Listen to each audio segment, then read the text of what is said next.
lead the nation in this celebration. Your Excellency, sir.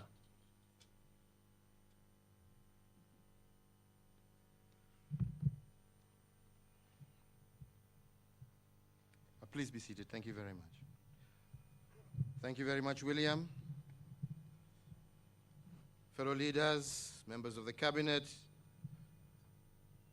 service commanders, representatives of the diplomatic corps, and representatives of various organizations here present who are representing the millions of other Kenyans out there, and indeed to all my fellow Kenyans,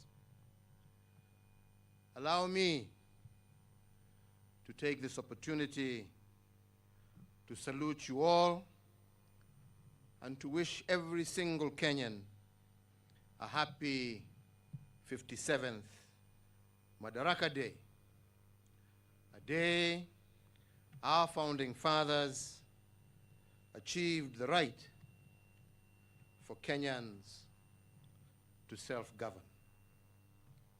We commemorate this day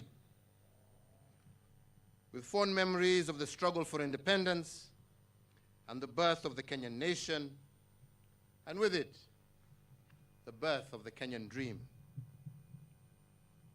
We are further emboldened by the fact that united in struggle, we managed to defeat a giant nation.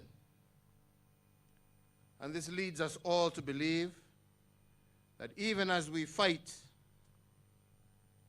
the corona pandemic today, our victory over our colonizers should remind us that here too we shall be victorious. Although slowed down by the health crisis and the economic downturn caused by COVID-19, I am further comforted by the teachings of our founding fathers. They instructed us to be our very best at our darkest moment. They taught us not to question in the dark the dreams that we dreamt in the light. And indeed, when our dreams hit rock bottom, they taught us not to abandon them, but to reimagine them instead. They told us that rock bottom is actually a foundation that you can build on. This corona moment we are in, yes, indeed, a dark moment. But the founders of our nation required us to be at our very best at moments like this. And this demand is not a lofty ideal. They themselves practiced it as they fought to bring us self-rule. Fellow Kenyans, self-rule required dreaming heroically, embracing the unknown, and offering to die for an ideal. But this was not an easy feat, as thousands lost their lives at battle. The dream of Madaraka increasingly became nothing but a bridge too far. Yet in their darkest moments, our founding fathers did not abandon the course. Instead, they reimagined it, they regrouped, and they re-engaged differently. Many died before they breathed the air of freedom, but many more lived to witness the flowering of a new nation. This gave them hope that the Kenyan dream is actually within reach, and it was possible. Because of their faith and fortitude, they did fight the good fight, and they won. And out of this, they gifted us Kenya. On this Madaraka Day, we thank each and every one of them for this gift and for their teachings on how to remodel an idea in the face of enormous challenges and raging crisis. Today, therefore, and all future Madaraka days, I call upon all of us to ponder the state of the Kenyan dream. And in pondering it, we must remember that Kenya is still a work in progress. Similarly, as we reflect on the progress we have made, as we look inwards for self-introspection, we must not over-criticize ourselves. And I say so because in the subconscious mind, we become what we repeatedly do. If we repeatedly feed our national psyche with negative energy, we become an nation of angry and frustrated people. Yet dreams cannot flourish in a negative environment whose main currency is anger and animosity. Fellow Kenyans, this Madaraka Day, I want us all to reimagine Kenyan. More so because COVID-19 has forced us into a situation where we have to reset our national systems. But to reimagine our dream and nationhood, we must also reflect on our history, because history has laws that show us the future. We must begin by asking ourselves a number of questions. How was the Kenyan dream imagined in the very beginning? And how did we come to be? How did the original blueprint of Project Kenya look like? Let us make a historical inquiry in response to these questions. Fellow countrymen, 2 years after Madaraka Day, our founding fathers adopted sessional paper number 10 of 1965. It was entitled African Socialism and its application to planning in Kenya. This was the vision document for our young nation and was full of dreams for the future to come. It envisioned a Kenya with an Africanized economy, an economy largely locally owned, whose industries were producing for regional markets, and in which technology was the light and heat of commerce. A nation that drew from itself for itself. This dream was further articulated by Jaramogi Oginga Odinga in his book, Not Yet Uhuru, that was published in 1967. The central theme of this book was that independence was not complete until the economy was in the hands of Africans. Jaramogi envisioned a Kenya that was unapologetic about its Kenyanness, a Kenya that could stand on its own feet in a world unfriendly to the African people, and a Kenya that is capable of enterprise and development in fields beyond our shambas. Then there was Tom Joseph Mboya, one of the other founding fathers, who echoed the dream. In his book, Freedom and After, he reminds us that great things are made of a series of small things, and that the making of a nation is the work of many small events and transitions, many small failures and successes. But Tom Mboya's main reflections were on constitution making. Having been involved in the Lancaster constitution making process in the 1960s, Mboya cautioned the nation against constitutional rigidity. In particular, he argued that the Constitution cannot be useful to a country if it is an end in itself. A good constitution must be responsive to the aspirations of a nation and be a means to a greater end. And if the political architecture provided by a constitution cannot support the growth and progress of a nation, that constitution becomes a cancer to the body politic. On his part, the founding father of the nation, Mzee Jomo Kenyatta, imagined a free Kenya as far back as the 1930s, while at Manchester in the United Kingdom. His dream is painted in his books, Facing Mount Kenya, as published in 1938.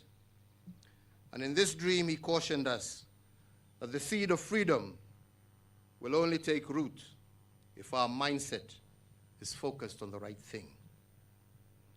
In the business of building the nation, he warned that we must not focus on what has been done, for our focus should be on what remains to be done.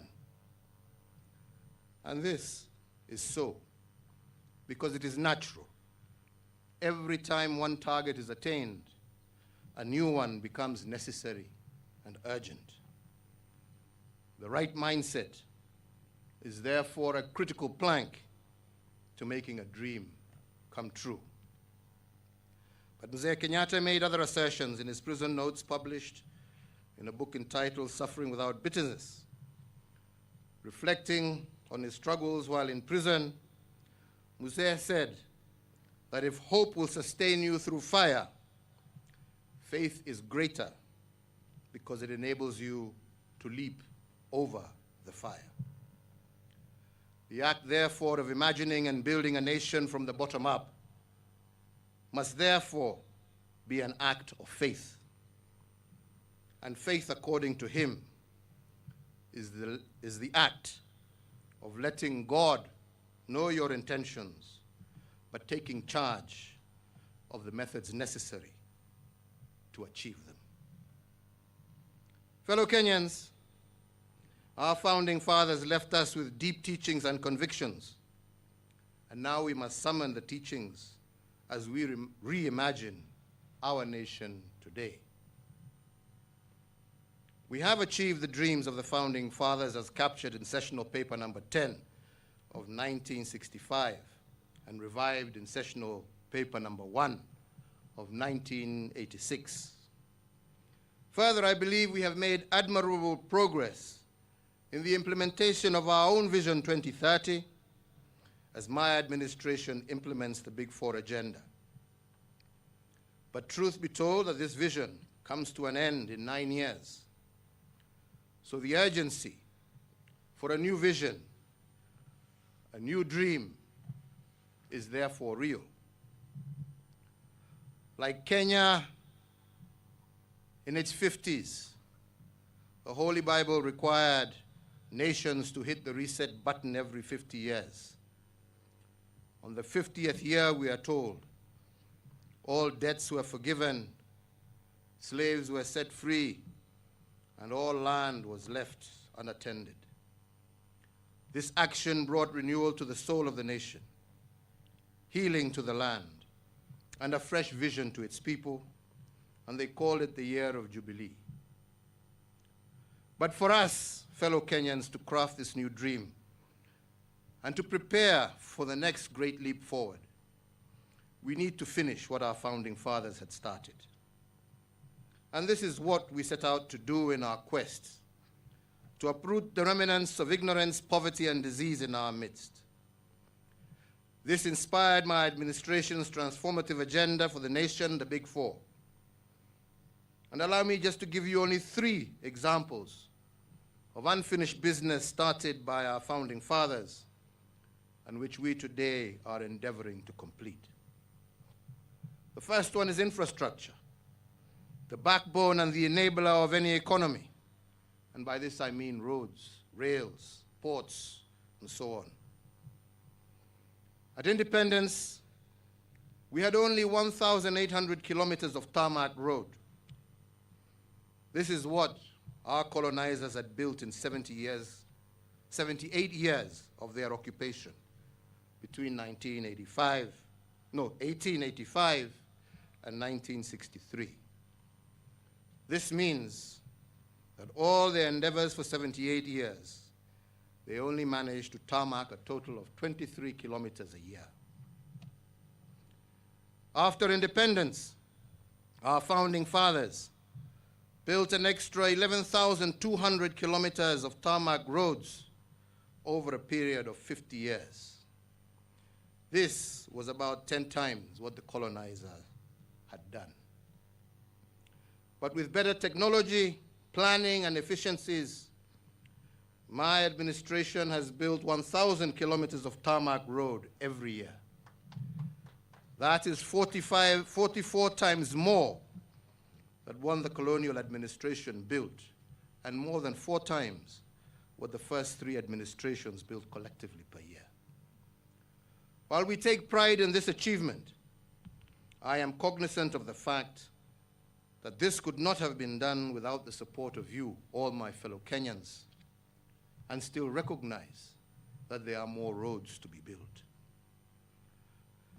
Regarding ports, our founding fathers saw them as gateways to regional and international markets. Apart from the port of Lamu, which we have added to our number of ports and which will change regional trade dynamics, we have also re-envisioned the port of Kisumu. This port was built by the colonizers, but collapsed at some point. We have since, working together with local leaders, revived it for strategic purposes. Lake Victoria serves both the northern and southern corridors, and with this port, Kenya can serve the region from Mwanza to Bukoba in Tanzania, to Jinja and Entebbe in Uganda, to Muhoma Bay in Rwanda at affordable costs and decent timing. Beyond serving the region, the port is poised to also promote the shipbuilding and repair industry in Kenya. It will also catalyze the development of other small ports.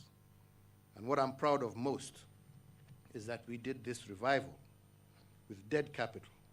And in this I mean, we redeveloped this port using local expertise and material. Turning to railways now. This is where my biggest critiques reside, but that is okay, for they are not alone. They are in fellowship with the colonizers who called our railway the Lunatic Express. But those who called it the railway to nowhere did not realize at that time that they were describing this great city of Nairobi. Nairobi indeed at the time was nowhere when the railway was being constructed. In fact, it was nothing but a swamp. And that is why Sir Charles Eliot, the man who supervised the building of the railway, observed, "It is not uncommon for a country to create a railway, but it is indeed uncommon for a railway to create a country," end of quote. Nairobi, and indeed most of our country, were created by the railway. And that is why, apart from the SGR, I am also reviving the defunct Nairobi-Nyanyuki railway line that traverses 6 counties. We are also in the process of rehabilitation of the Naivasha to Malaba meter gauge line, which is also about to commence. This rehabilitation of these central railway lines is part of a bigger development strategy to link the hinterlands, not only of Kenya, but of our region, with Lamu Port, our port in Mombasa. And that is why the Southern Sudan-Ethiopia transport corridor continues to remain important. I believe that when this happens, then Kenyans can expect new markets to emerge along these railway lines and new cities to blossom in response. The second example of unfinished business from our founding fathers regards the dignity of our people. The freedom struggle was about liberating Kenyans from the poverty of dignity, amongst other freedoms. 3, to fight what the Founding Fathers called ignorance.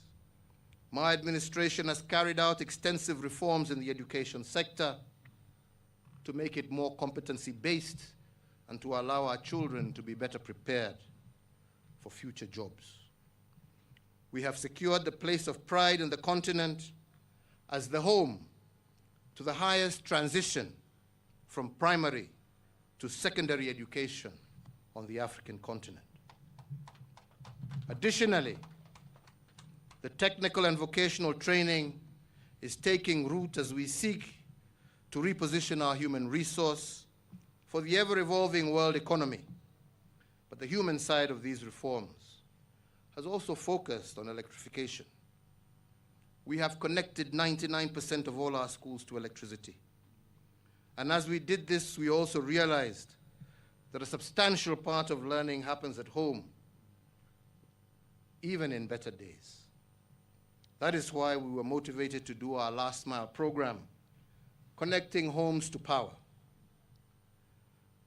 For the record, it is indeed worth noting, fellow Kenyans, that after 78 years of colonial rule and 50 years of independent administration, only a total of 4.5 million households in Kenya were connected to electricity. But from 2013, and in only 7 years, we have connected close to 3.5 million households, bringing the number of households connected to electricity close to 8 million. This means that we have done 15 times more than the previous administrations to connect our people to electricity. We take pride in this, not because we are better, but because we have to finish the business of our founding fathers in order to envision a new dream. And we take cognizance that we too shall not finish, but we shall also leave a foundation for future leaders to continue. If electricity and education reforms are supported to fight ignorance, our efforts to fighting disease are in the universal healthcare program. Our healthcare reforms are far beyond what our forefathers expected. We have not only dispatched sophisticated machinery to hospitals across the country's counties in order to localize treatment, and indeed working together with county governments across the country, we have sought to improve our health facilities. But we have also made this treatment much more affordable through NHIF, and with upcoming reforms, we expect this to expand even more. We have done this because poor health has a way of indignifying people. But with treatment close by and costs reduced, a patient does not have to sell their property in search of good health. If this was the dream of our founding fathers, then it is our obligation to achieve it. The coronavirus pandemic has highlighted the urgency on this endeavor. And once again, I wish to give my thanks and indeed praise to our county governments with whom we have worked hand in hand in this endeavor. My third example is about land. A critical motivation for waging the war of liberation against the colonial rule was land. Regarding our land regaining our land from the colonial masters and laying a personal claim to it was a motivation for the struggle. And that is why the title deed became a sacred emblem to many Kenyans. It is a token earned from a struggle of sorts. After 50 years of independence, 6 million title deeds were issued by 2013, when I assumed the presidency of our nation. This was a motif of our faith in the struggle. In the 7 years of my administration, we have managed to add a further 4.5 million title deeds that have been issued under my administration. And this was done to keep the promise of our founding fathers alive. These are among many other programs and projects aimed at realizing the dream of our forefathers. Fellow Kenyans, as I have already mentioned, Mzee Jomo Kenyatta taught us that we must not focus on what has been done. Our focus should be on what remains to be done. But in giving you the 3 examples of my achievements, I was not telling you what we have done. I was telling you why we did it. We did it in order to finish the business of our founding fathers, so that we can indeed reimagine the Kenyan dream. I now want to shift to 2 things that I believe remain to be done in order to reimagine our new Kenya. The first thing goes back to T.J. Mboya and the thoughts he expounds on in his book, Freedom and After, and his collection of speeches that were published under the title, The Challenge of Nationhood. 50 years ago, Mboya warned Kenyans against constitutional rigidity. As I have already mentioned, he told us that a constitution is not an end in itself. It is a means to a greater end. It is a living document. And if certain elements of the Constitution outlive their historical purposes, they become a cancer. They must be removed, or they will infect the good elements of the mother law. And that is why, fellow Kenyans, we removed Section 2A that had been added to the Independence Constitution in the early 1980s. We removed this section in 1991 in order to create a multi-party system. Why? Because this Section 2A had outlived its historical purposes, and it was morphing into a political cancer. Then after the 2008 violence, we embedded the National Accord and Reconciliation Act into our Constitution to expand the executive arm of government.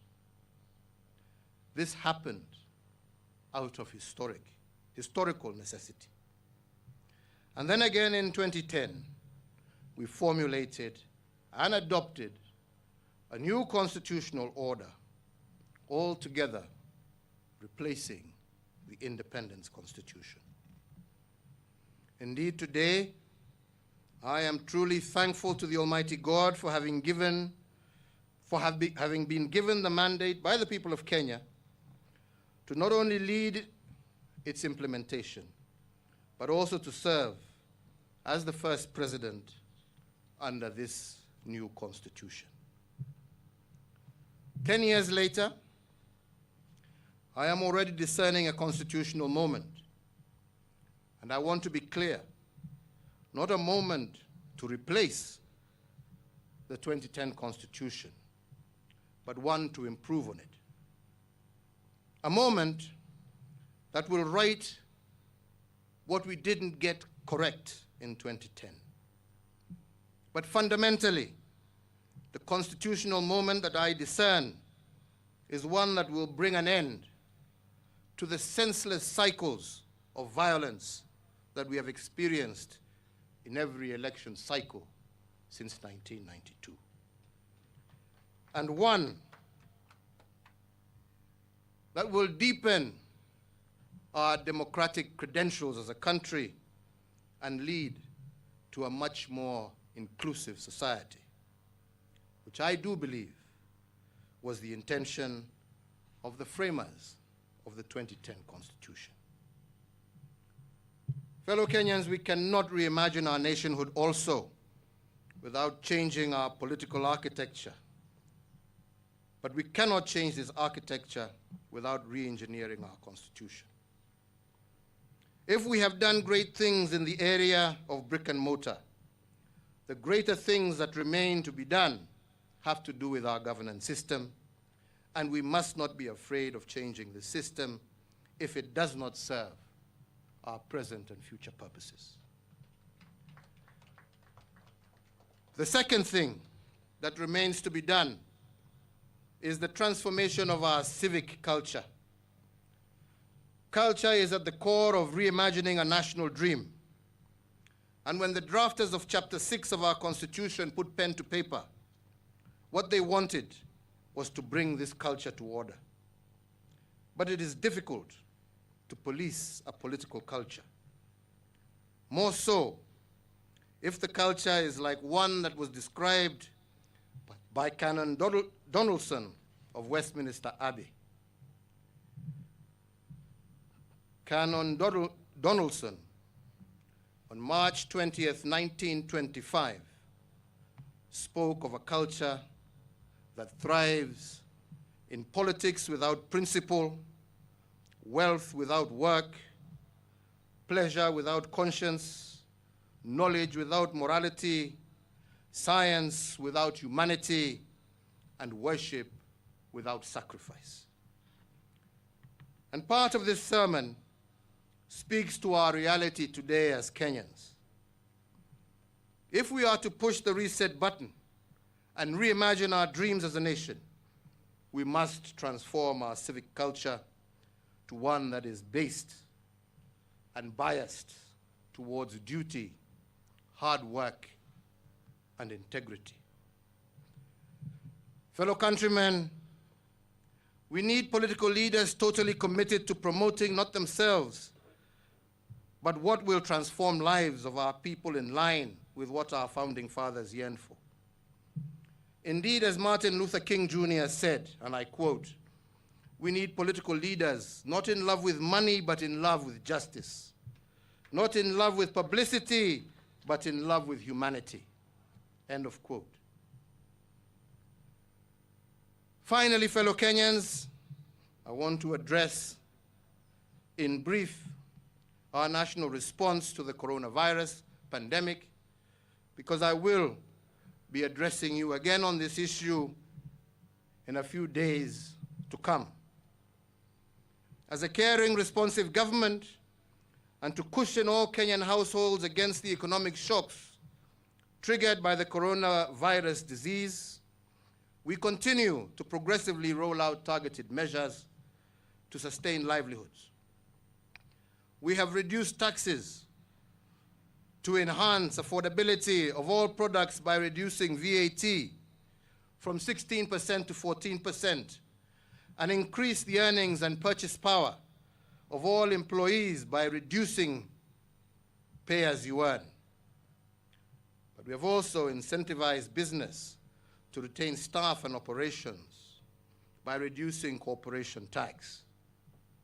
Last Saturday, I also announced an 8-point economic stimulus program that will see additionally us sending a further Kenya shillings 53.7 billion to Kenyan households. Indeed, I have noted with concern the fact that our hospitality sector, that has been greatly hit as a result of the lockdowns, we have many of our workers now who are seemingly being laid off as a result of there being no business in all our tourism or hospitality facilities. And in order to cushion these workers and to work in line with this sector, my administration will focus on an intervention by offering an initial 2 billion shillings from the Exchequer to support hotels and all related establishments and to ensure that they are able to maintain their staff complement. And our Cabinet Subcommittee will be meeting to engage with stakeholders to develop the protocols for this. Fellow Kenyans, we need not be persuaded as a people why we must do everything in our power to conquer this invisible disease, this invisible enemy. But to do so and regain the ground we have lost, we need to come together as a nation. Each of us is called to become a shujaa against this disease. The containment measures and protocols issued by the government, while absolutely necessary, we also recognize have constrained our freedoms and indeed, as the Deputy President has just said, changed our way of life completely. I appreciate the anxiety that is weighing heavily on the minds of parents and children, particularly those preparing for the national exams. And I share the heavy hearts of all the faithful who can no longer congregate and share in worship of the Almighty.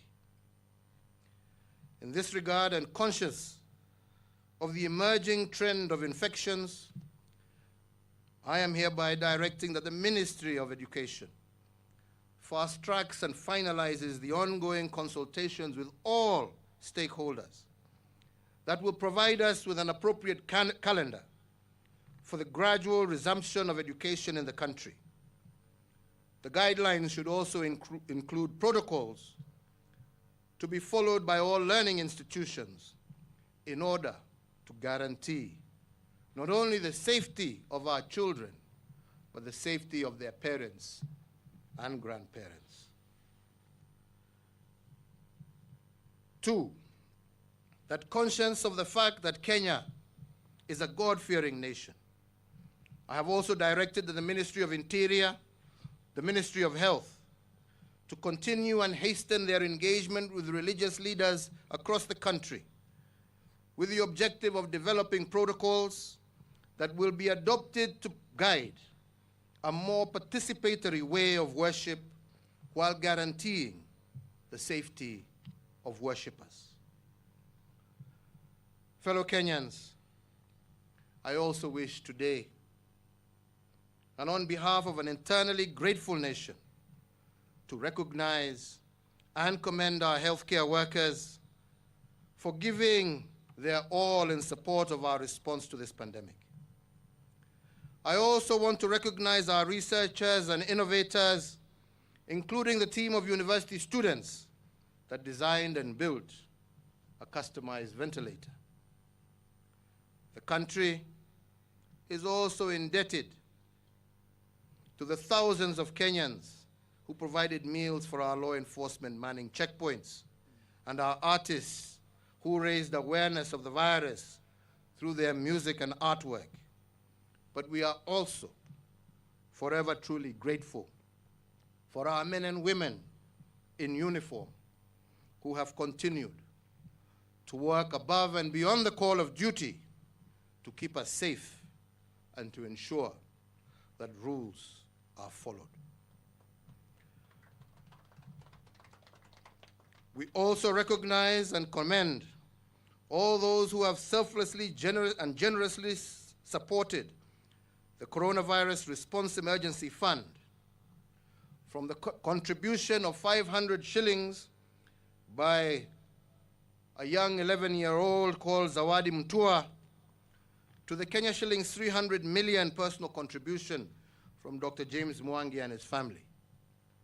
We applaud every single Kenyan from every facet of society who have donated foodstuffs, clothes, sanitary items, and other support items to the fund, which have been channeled to needy and vulnerable Kenyans affected by this crisis. I thank, too, all our international development partners who have quickly responded to our needs during this difficult time. Indeed, to recognize and honor these Kenyans who have exhibited exemplary service, sacrifice, patriotism, and heroism, and a high sense of civic duty in helping steer Kenyans through the current pandemic, and on behalf of an internally grateful nation, I have, on this first day of June 2020, issued an executive order establishing a new national award and state commendation, the Presidential Order of Service, Uzalendo Award. The names of the inaugural recipients of this high national honor have been published in a special issue of the Kenya Gazette dedicated to them. Fellow Kenyans, I would like to end my address today by once again re-emphasizing the calling by our founding fathers, that they went through the fire and yet founded a nation that we call Kenya today. Their voices are calling out to each and every one of us during this moment of uncertainty. And they are telling us to be our very best in our darkest moments, just as they were.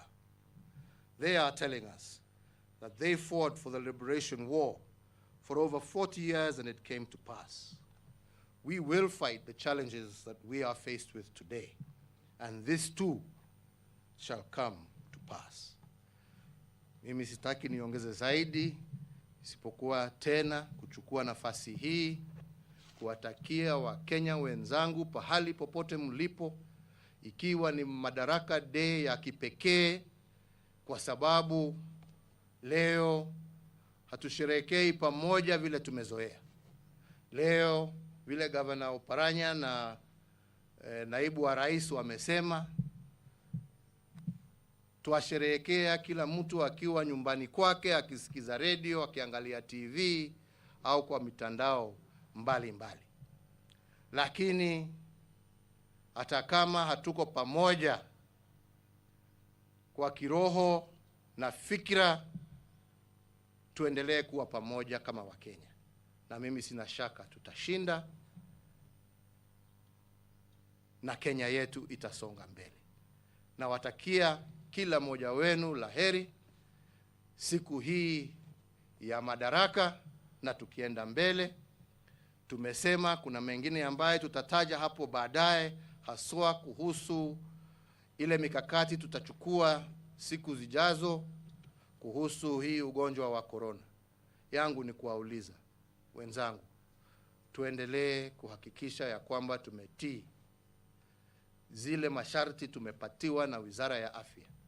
Tujue kwa ukweli huu ugonjwa uko nasi na ni jukumu la kila Mkenya kuhakikisha ametenda kile awezacho yeye mwenyewe kibinafsi kuhakikisha ya kwamba pamoja tumeshinda na tumeondoa huu ugonjwa kati yetu. Na watakia kila laheri.